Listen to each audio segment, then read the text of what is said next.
Hey, I'm Decathlon Gamer. Welcome back to F1 2020. This is MyTeam Principal. It's episode number 4 of the series. We've got a invitational event. It's time attack at Japan, but it's the Suzuka short course. We are in an 88 McLaren MP44. We have 3 laps to try to get under 225. So we're racing against the clock. We've got 2:25 to do 3 laps. Which means we need to shave off about 12 seconds per lap, under a minute. So we've got about a 48-second limit per lap. Alright, here we go.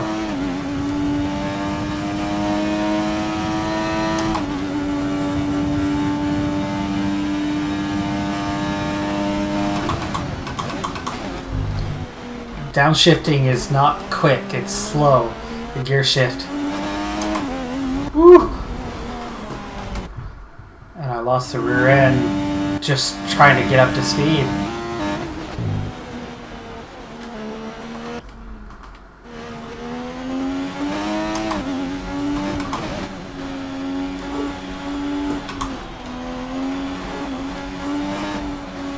It's really hard to keep the rhythm going.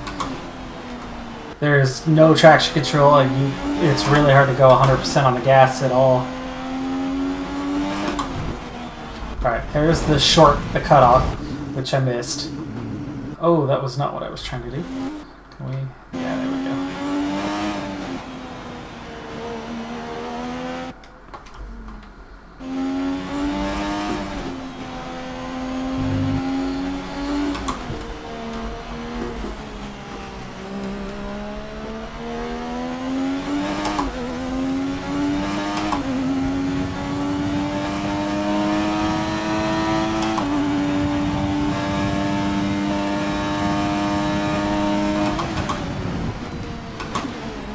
We were about 14 seconds under, so I said 12 per lap. That's 2 seconds to the good for that one, even though we did make a couple of mistakes. Let's see if we can get a clean lap in while maintaining a similar speed.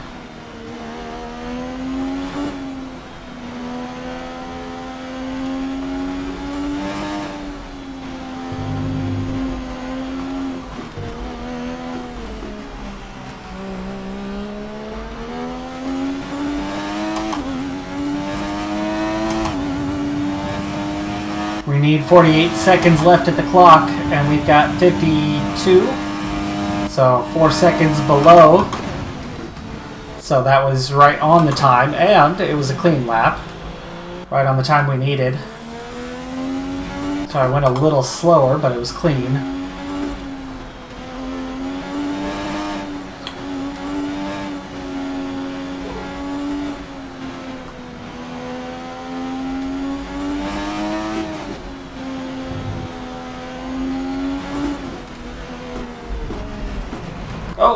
Oh, almost.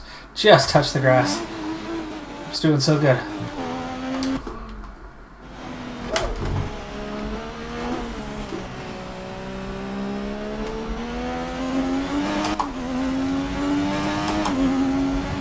Plenty of time. 11 seconds to spare. That was actually my quickest lap by far.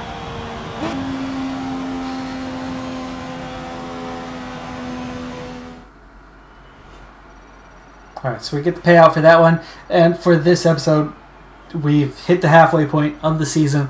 We're going to try and see if we can make some rapid progress once again and get another 4 races or so in. This time we earn $150,000 and 1,000 acclaim. While things are very, very packed in the midfield, super close from Alfa Romeo through AlphaTauri. Right now, we're actually just ahead of McLaren on overall performance. Believe it or not, that is really surprising considering where that team is at in real life. But that can flip at any moment. We're going to soon be able to start investing a bit more in those upgrades, but soon means still actually a little ways off. It's going to be pretty late in the season. Most upgrades we cannot touch right now. Reason being, our overall facilities aren't high enough. We can't do any powertrain upgrades. can't do any chassis upgrades. We're almost to the limit of aero upgrades that we can do, but we've done 2 major upgrades already. We have a 3rd major upgrade that's on the way, but there are 2 minor upgrades that can be done. It looks like there's going to be some additional minor upgrades that'll be able to be done once this major one is complete. So we can still delve into aero, but that's now becoming our strongest area, and it'd be really nice to invest, especially in the chassis that's the weakest on the grid right now. Aero upgrade complete. We're currently in a rivalry.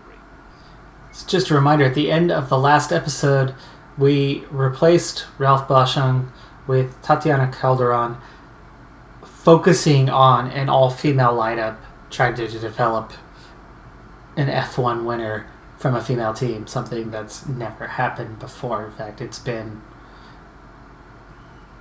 40 years since a female has qualified for a Formula One race in real life. And as laid out at the end of the last episode, I have full intention of hanging on to Tatiana Calderon, if possible, throughout the entirety of this series, and developing these 2 drivers and seeing if we can make a champion out of either of them or both of them. So we are in Silverstone in the UK, and we are going for hopefully another points-paying position, but what I'm really looking for on this one is to see if Calderon can do any better than Boschung. Expectation? Probably not. Her average was only 2 points better than Boschung, so she's got a little more pace than Boschung, but she's really poor on racecraft. I think it's going to take some development before we start to see her position improve on the grid. Boschung, meanwhile, has only been beating the Williams and not even doing that in every race. I'm not sure Boschung's been last place, but 20th or 21st. Pretty much every race we've seen him 19th a couple times. I'm hoping that Calderon at least starts somewhere around that 19th or 20th for this first race. Another win for Hamilton puts him back on top of the Drivers' Championship after Bottas starts on pole, slips to 4th. Leclerc and Verstappen were on the podium. Albon beats Vettel for a change, so a rare 5th place from him. He's very consistently been 6th or even 7th in some races.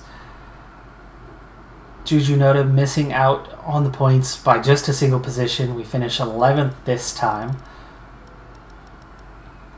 But the Alphas, Haas, and the Williams do not finish, and Calderon begins in 21st. She did qualify 18th, though, so that's one positive sign. A little more pace than really what we saw at all with Boschung. Boschung was, I think, never qualified higher than about 19th. So there's one good sign.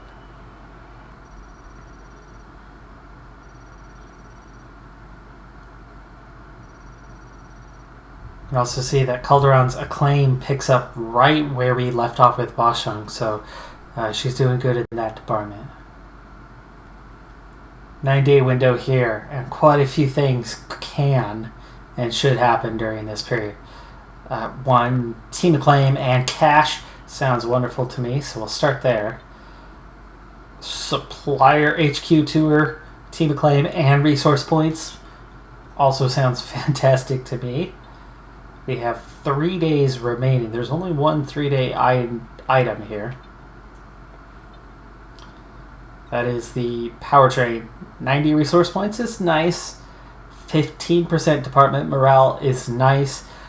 That's improved. That's where we've seen a difference, right? We're getting better results. Yes. So resource points went from 60 to 90, so that's 30 more than what we used to get. While the deficit, the minus 2.5, is the same, the 15% gain is significantly more. It was 10%. We did an HQ upgrade that made that possible. The other two options, we can get 3 pace, not bad for Calderon. Or we can get that 15% powertrain at the cost of 5,000 cash, but no resource points. I'd rather have the resource points. But powertrain 15%, I can't even do anything with that right now. So we're actually going to, for the first time, invest in our second driver. In this case, that is Calderon's pace.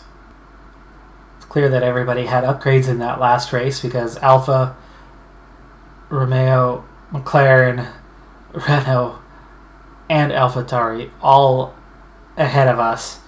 Haas just behind us on paper, so we slipped back down the order a little bit with limited upgrades recently. Hamilton wins from pole, something we haven't seen much in this series, but just 2.5 seconds behind is Valtteri Bottas in second place. Verstappen rounds out the podium. Vettel gets up from 6th to 4th place with Leclerc in 5th. Albon almost nowhere to be seen. He does get 1 championship point, finishing just in 10th place. 2 racing points finish ahead of myself in 8th. 18 seconds back, solid 1:21.4 for our best lap time. We do finish ahead of Sainz and both McLarens. And look at that, Calderon managed to beat, yes, a Williams, not both, but managed to beat an Alfa Romeo and was only 0.2 of a second behind George Russell. So we have given her a little more pace with that development, and it seems to be standing out at least a little bit. She's got a long ways to go before we're going to see her climbing into the mid-teens, I think. But probably before the end of the season at least. So we're going to be heading into the season break this time on the 9th. No work can be done. I think it is for 2 weeks, though the break is longer than that. But that is mandated that everyone must take essentially a spring break. We have 4 days of action to fill. Durability, no thanks. Aero would be actually really good, as that is where I'm continuing to upgrade. The increased morale will make upgrades cheaper. Chassis no good right now. Awareness going up by 3. That's 2 days paired with 2 days. Or we could take Team Acclaim at a cost. You know what? Let's give an upgrade to Calderon. And we'll take that aero morale. Now we are up to 6.68 million, which does give me that money necessary. It's 10 million for the last upgrade here, but we can grab this one. Increase Acclaim improvement speed. I would assume it's going to be roughly 10 million for the next upgrade there. But we have focused heavily on marketing here early. I think once this upgrade's done, I can step away from marketing for a while. We could focus on personnel for Calderon, or I think more likely what I want to do is I need to start opening chassis and powertrain a little bit so we can get at least some developments and keep pace there. Then we'll focus on personnel upgrades. 1,100 points gives me a little bit more. Again, the only areas I can go are reliability or here. We already have a front upgrade on the way. And you can see just how high up the grid we're starting to get in aero. The suspension arms are done, finally. It's a major upgrade, but not actually coming with a ton of points, but it does keep us moving down the scale. And you can see that there are 3 minor upgrades that it unlocked.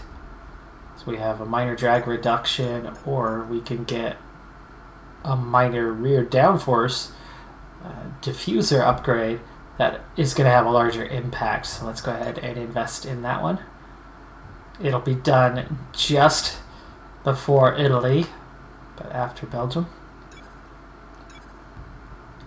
Failed upgrade. We do have the points to get after that one once again, but it will push it back till after Spa before it'll be done now. Season break is complete. 2-day window and it's still based off of the previous one. So we have a sponsor event, 300 team acclaim or personal acclaim. One comes with a cost, one doesn't, and they're going to have the same effect, essentially, while mine is slowly building team acclaim.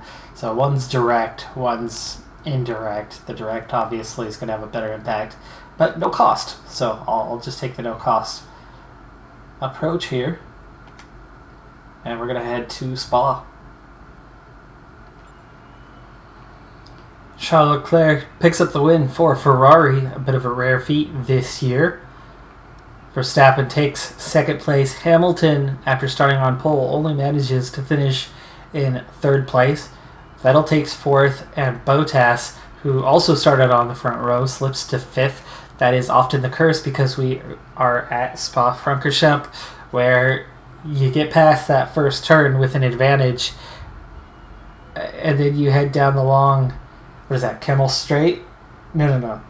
Is that, yeah, that's the Kemmel Straight here, right? After Eau Rouge, and you go up the hill, and it just goes on and on and on and on. Front row is often a disadvantage here, and that proves to be the case as both front row drivers slip down multiple spots. Albon takes sixth, so completing top teams as the front runners, but it's Ricciardo today who grabs best of the rest. Started seventh, finished seventh, picking up very valuable 6 points for Renault, who have struggled to score of late. Sainz finishes eighth. I do get a couple points for our team, finishing ninth place.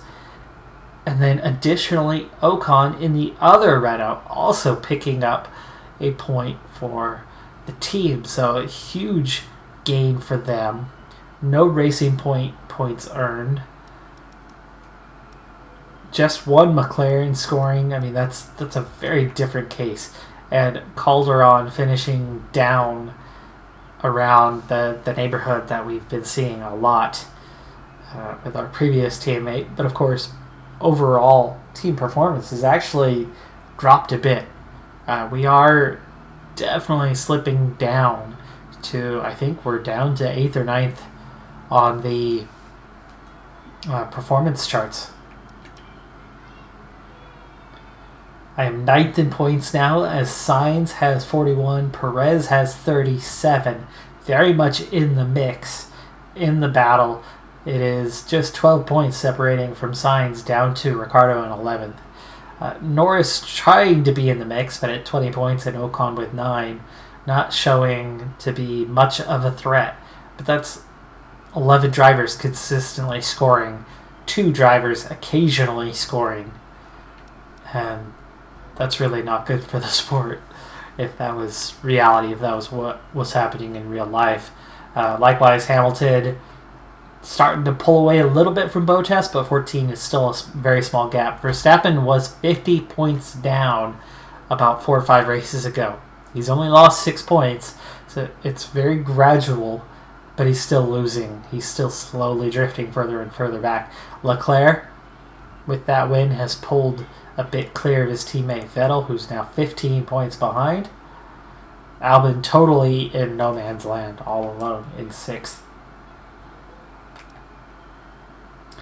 Renault actually pulls back ahead of us in the constructors after that strong performance. We are 4 points behind him, and we're really starting to see a battle here for positions. Mercedes running away with this championship, but 2-3 Ferrari Red Bull just 40 points apart. 4-5 Racing Point McLaren just 7 points apart. Renault and us just 4 points apart for 6 and 7, and then everybody else battling it out for just survival at the back of the grid. Right now, AlphaTauri has the advantage of best finish. Surprisingly, I would think Alfa Romeo at some point will pull ahead of them with Kimi Räikkönen behind the wheel of one of their cars. We come out of the break with a back-to-back, so we only have 2 days till we head to the next Grand Prix weekend. We're going to go ahead and commit to Calderon again a little bit more. We're going to add experience. Just going to help her bring in more R&D for the team. $3.5 million is nice, but it's not enough to... Actually, you know what? It might be chassis. What can we do with 3.5? We got 2.5, 2 million, 2 million, 2 million. So all of them can happen. We have resource point generation, failure chance reduction, build time of all upgrades, 2 simultaneous developments. Well, how about we start bringing in resource points?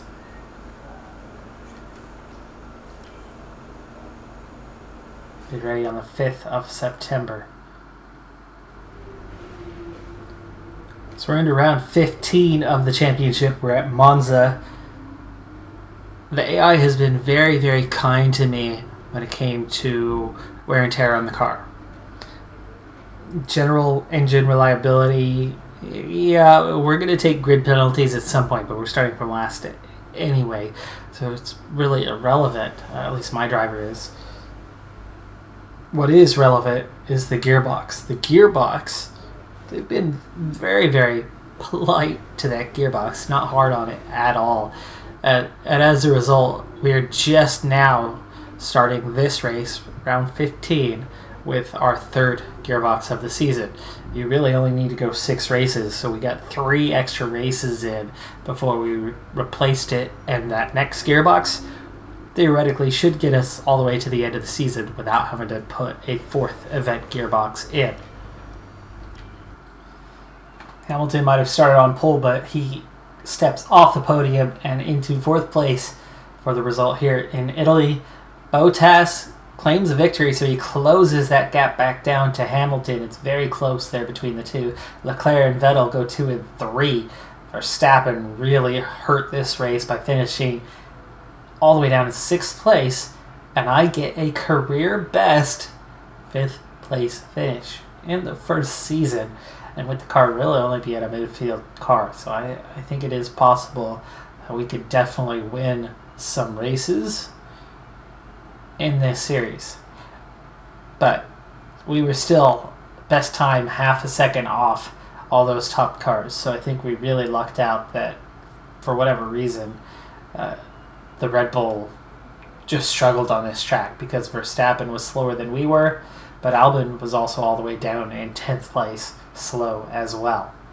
So I think it was less racing incident and more that he just struggled. It looks like we passed him really, really late too, as we were just 0.3 of a second ahead of Verstappen, and he started from 5th, so it's not like he came through the grid with me. Ricciardo, the 2 Renaults, again 7-8, earning valuable points. Stroll, 2 points for racing point today, and that was it. Nobody else managing to get up into the points. Giovinazzi all the way up in 12th place for Alfa Romeo, though. Will that allow them to jump the AlphaTauris, who were down in 16 and 17? Possibly.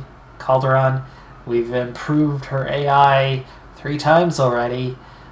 She's got to be at least a couple points higher than where she was, but a 59 is still well below the expectations for a driver in Formula One. So it's going to take quite a while and a larger number of developments before I think she's going to start moving up.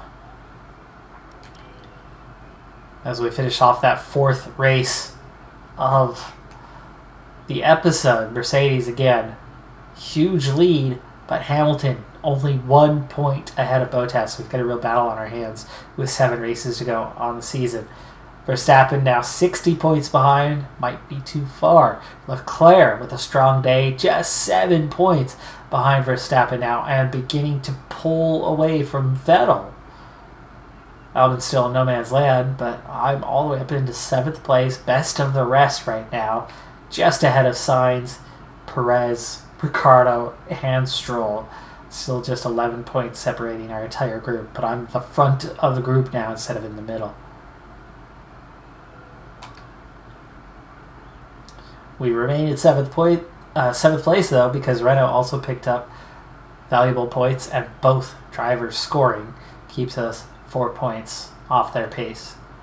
That is going to do it for this episode though. I'm Decathlon Gamer. Thanks for tuning in, Be sure to hit the like button, and I'll see you next time. Have a good one. Be safe out there, and bye for now.